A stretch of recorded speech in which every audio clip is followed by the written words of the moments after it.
এতিয়াও আপোনাৰ অৰুণোদয়ৰ ধন একাউণ্টত সোমোৱা নাই নেকি? যদি সোমোৱা নাই, এই ভিডিঅ'টো আপোনাৰ কাৰণে অতি গুৰুত্বপূৰ্ণ, কাৰণ আপুনি এই ভিডিঅ'ৰ জৰিয়তে বুজি পাব কিয় আপোনাৰ একাউণ্টত অৰুণোদয়ৰ ধন এতিয়াও সোমোৱা নাই। সো কেইবাটাও কাৰণ হ'ব পাৰে, তাৰে ভিতৰত মই আপোনালোকক দুটা কাৰণ মই বুজাই দি আছোঁ, যিটো মই প্ৰেক্টিকেলি দেখা পাইছোঁ। মই যিহেতু CSC চেণ্টাৰ চলাওঁ, মোৰ তাত বিভিন্ন ধৰণৰ কাষ্টমাৰ আহে। মই এটা প্ৰেক্টিকেলি আপোনালোকক উদাহৰণ এটা দি আছোঁ যে একাউণ্ট ৰিলেটেড ইছ্যু, এই বস্তুটো কি হয় আপুনি প্ৰথমতে জানি লওক। আপোনাৰ আগতে AGBB বেংক বা SBI, ইউকো বেংক, যিকোনো বেংকত একাউণ্ট আছিলে, সেইটোত আপুনি অৰুণোদয়ৰ ধন লাভ কৰিছিলে। কিন্তু আপুনি ৰিচেণ্টলি এটা নতুনকৈ একাউণ্ট খুলিছে। যিহেতু আজিকালি একাউণ্ট খুলিব গ'লে আধাৰেদি একাউণ্ট খুলিব লাগে, চ' আপুনি আধাৰেদি একাউণ্ট খোলাৰ লগে লগে সেই একাউণ্টত আপোনাৰ আধাৰো লিংক হৈ গ'ল, প্লাছ আপোনাৰ DBDটো লিংক হৈ গ'ল।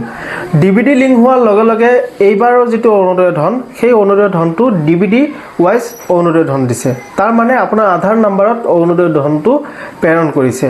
আপোনাৰ আধাৰৰ লগত যিটো DBD লিংক একাউণ্ট কানেক্ট হৈ আছে, সেই একাউণ্টলৈ অৰুণোদয়ৰ ধন গুচি গ'ল। চ' আপুনি যদি আগৰ একাউণ্টটো চেক কৰি আছে, অৰুণোদয়ৰ ধন সোমোৱা নাই, আপোনাৰ যদি বেলেগ আৰু একাউণ্ট আছে, সেইবোৰ একাউণ্টো আপুনি চেক কৰক, তেতিয়াহে আপুনি গম পাব আপোনাৰ অৰুণোদয়ৰ ধন সোমাইছে নে নাই। যদি সোমোৱা নাই, শেষলৈকে চাই থাকক, কি কৰিব লাগিব মই সম্পূৰ্ণ প্ৰচেছ বুজাই দি আছোঁ। 2 নম্বৰ কাৰণ হ'ব পাৰে যাৰ কাৰণে আপোনালোকৰ অৰুণোদয়ৰ ধন সোমোৱা নাই। যিহেতু চৰকাৰে এটা নিয়ম বান্ধি দিছে, ফাৰ্ষ্টত যেতিয়া অৰুণোদয় আছিলে তেতিয়া সেই নিয়মটো নাছিলে বাৰু।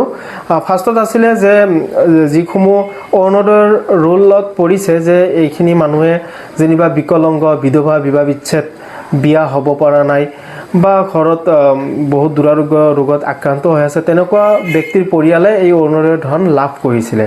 কিন্তু পিছলৈকে নিয়ম এটা আনি দিলে যে ৰেচন কাৰ্ড থাকিব লাগিব। অৰুণোদয় পাবলৈ হ'লে ৰেচন কাৰ্ড লাগিব। যাৰ নামত ৰেচন কাৰ্ড আছে সিহে অৰুণোদয়ৰ ধনটো লাভ কৰিব। ইয়াত প্ৰশ্ন এটা হ'ল যে ইয়াত বহুতো অৰুণোদয় হিতাধিকাৰী আছে বোৱাৰী, কিন্তু সেই অৰুণোদয় হিতাধিকাৰীজন যিটো ৰেচন কাৰ্ডত আছে, যিটো চাউলৰ কাৰ্ডত আছে, সেই ৰেচন কাৰ্ডটো একচুৱেলি তেওঁৰ শাহুমাৰ নামত আছে। তেনে ক্ষেত্ৰত ৰেচন কাৰ্ড যদি শাহুমাৰ নামত থাকে, সেই বোৱাৰীজনীও হয়তোবা অৰুণোদয়ৰ পৰা বঞ্চিত হ'ব পাৰে, কাৰণ সেই শাহুমাজনীও হয়তোবা অৰুণোদয়ত এপ্লাই কৰিছে। দুয়োটা এপ্লিকেশ্যন যেতিয়া পাইছে, তাতে নিশ্চয়কৈ ৰিজেক্ট হৈ গৈছে চাগে। চ' এনেকুৱা বিভিন্ন ধৰণৰ কাৰণত আপোনালোকৰ অৰুণোদয়ৰ ধনটো সোমোৱা নাই। চ' আপুনি এতিয়া যদি অৰুণোদয়ৰ ধন একাউণ্টত সোমোৱা নাই, এতিয়া কি কৰিব লাগিব চাওক। আমাৰ মাননীয় মুখ্যমন্ত্ৰী আৰু মাননীয় বিত্তমন্ত্ৰীদেৱে এই কথা ঘোষণা কৰিছে যে কেইদিনমান আগত, অৰুণোদয় দিয়াৰ আগত, যে প্ৰত্যেক সমষ্টিতে একোজনকৈ অৰুণোদয় সহায়ক বা অৰুণোদয় সাৰথী থাকিব। সেই অৰুণোদয় সহায়ক বা অৰুণোদয় সাৰথীজনে যাৰ যাৰ একাউণ্টত পইচা সোমোৱা নাই বা কোনোবা এনেকুৱা বেনিফিচিয়াৰী আছে, যোগ্য হিতাধিকাৰী কিন্তু অৰুণোদয়ৰ ধন লাভ কৰা নাই, তেনেকুৱা এপ্লিকেশ্যন, নতুন আবেদনো তেখেতৰ তাত আপোনালোকে কৰিব পাৰিব। বা যদি আগে পিছে অৰুণোদয় পাই আছিলে, এতিয়া বন্ধ হৈ গ'ল, তেনেকুৱা প্ৰব্লেমবিলাকো সেই মানুহজনে বা সেই অফিচাৰজনে ছল্ভ কৰি দিব। সেই অফিচাৰজন ক'ত বহিব এই কথাটো এতিয়াও ডিক্লেয়াৰ হোৱা নাই, আৰু কোন হ'ব অফিচাৰজন এতিয়াও ডিক্লেয়াৰ হোৱা নাই। চ' আপোনালোকে মোৰ ভিডিঅ'বিলাক চাই থাকিব, মোৰ চেনেলত আপোনালোকে ফ'ল' কৰি চাই থাকিব। মই আপডেট পোৱাৰ লগে লগে আপোনালোকক দি দিম। প্ৰত্যেক সমষ্টিতে একোজনকৈ অৰুণোদয় সহায়ক বা অৰুণোদয় সাৰথী থাকিব।